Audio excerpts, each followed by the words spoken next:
Hey everybody, this is Mike, and I thought I'd talk a little bit about living in a church.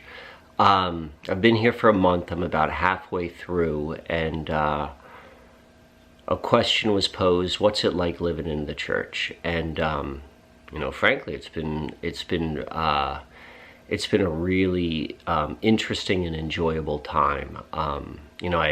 One of the reasons I jumped at this opportunity or took this opportunity is because, I recognized like kind of how unusual it was. When else would, you'd be offered the opportunity to sleep in a church by yourself, a big one, this like 15,000 square feet, by yourself for 60 days. And so, I'm someone who's drawn to,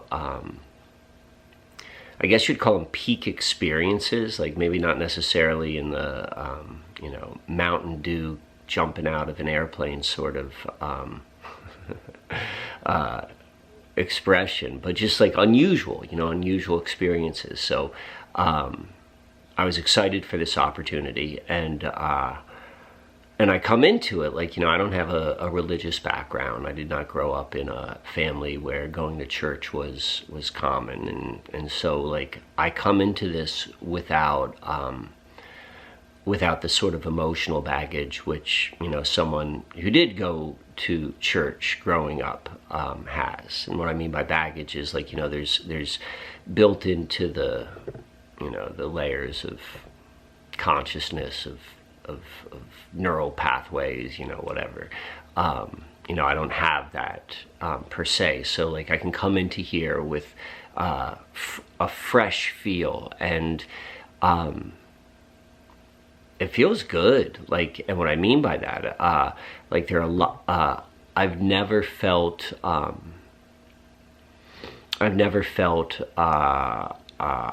any sort of like anxiety or nervousness or anything like that. There's been some weird stuff, but like, I always feel really, really secure and comfortable.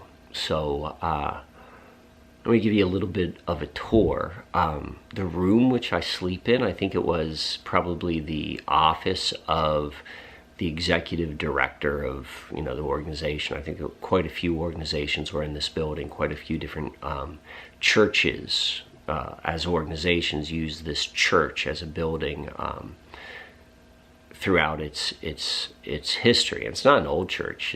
It was built in the 60s. So this is here's my this is where I sleep. Got like the executive desk here in the corner, and then I use like the built-in bookshelves. I just have clothes in there, and you go down here. This is it's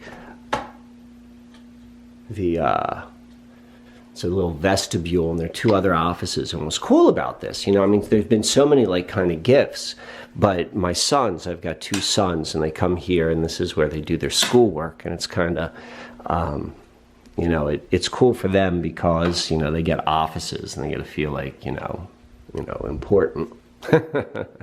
Because having an office makes you important. This is like the main center. Like, this is my bathroom. There's nothing quite luxurious about this.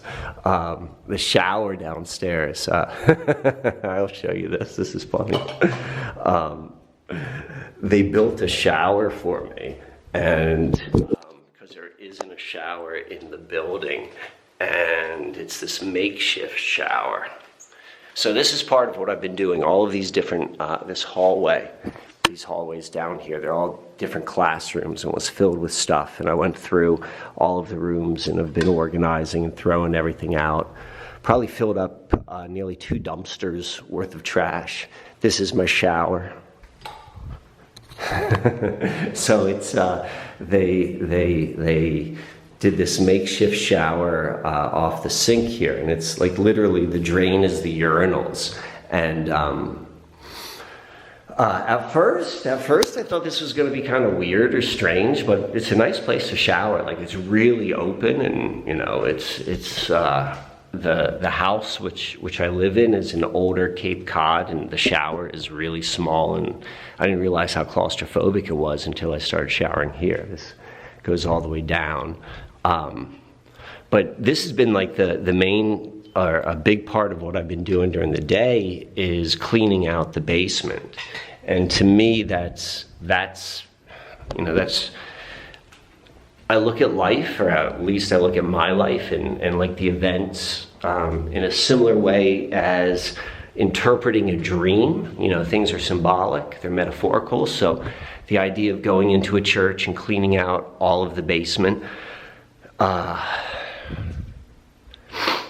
is, you know, that's symbolic. You're cleaning out the basement, the foundation, and you know, it's more than probably just a church in a more general sense. Like, you know, you just think about what this represented to all the people who came here and, like, you know, worshipped here. You know, I like that. You know, I like people. I like the human experience. And so it's cool to be able to go and metaphorically clean out all of the stuff in the basement. And this is probably true for me as well, you know, cleaning out my own basement. What's interesting is this is my desk area. It's like right when you walk in, there's the front doors. And the church is up on a hill in a residential neighborhood, and I kind of like being up on a hill up here. But the story I want to tell, like, in the same neighborhood, actually, it's more than just this neighborhood, but maybe 5 or 6 years ago, I took on a project where I mapped out the sewer system. So, like, literally looking inside every sewer grate and seeing, like, how many connections there were, and figuring out where they all went, where it began and where it ended, and you know, what house it would be the closest one, tying all the different sewers to addresses. And it was a long project, and the purpose of that project, or what was funding it, was ultimately it went back to the EPA and keeping the Chesapeake Bay clean. And so that eventually trickled down to knowing every single place where water would enter into a tributary, which would go into the Susquehanna, which would then go into the Chesapeake, because Susquehanna and the Chesapeake are the same thing. And so that's what the sewer system was about. It was like mapping the stormwater sewer system. So all the water which would eventually go into the tributaries, which would go into the Susquehanna. So the point of all of that was, like, a few years after that is when all of this Susquehanna mystery stuff started.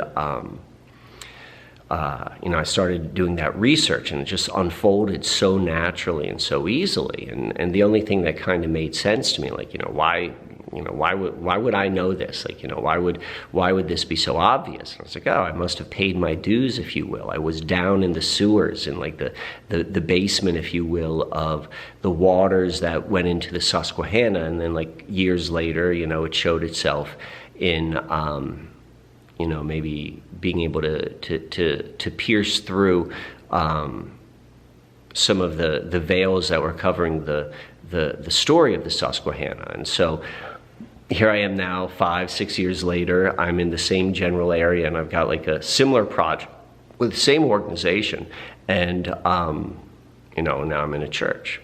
So what I want to show you is like the main chapel of it, and you know, I don't know, it's like midnight right now. I'm a night owl, and I like to come in here. You could see this. I got it all set up with all these candles, and you know, I just like to be in here. It feels very, very much at home. You know, right up here on the platform is where I do a lot of, you know, my own body work and energy work, qigong, yoga, whatever. This is where I like to do it. Here, if you could see this, where I got like the starboard and stuff all set up. Let me see if I could turn on a light, give you guys a. Is that plugged? There we go. Can we see that?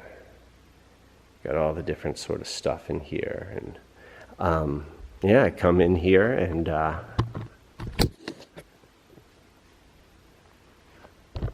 this is where I spend my nights. And let's see if we can see up here. If it's not too dark, you could see the balcony.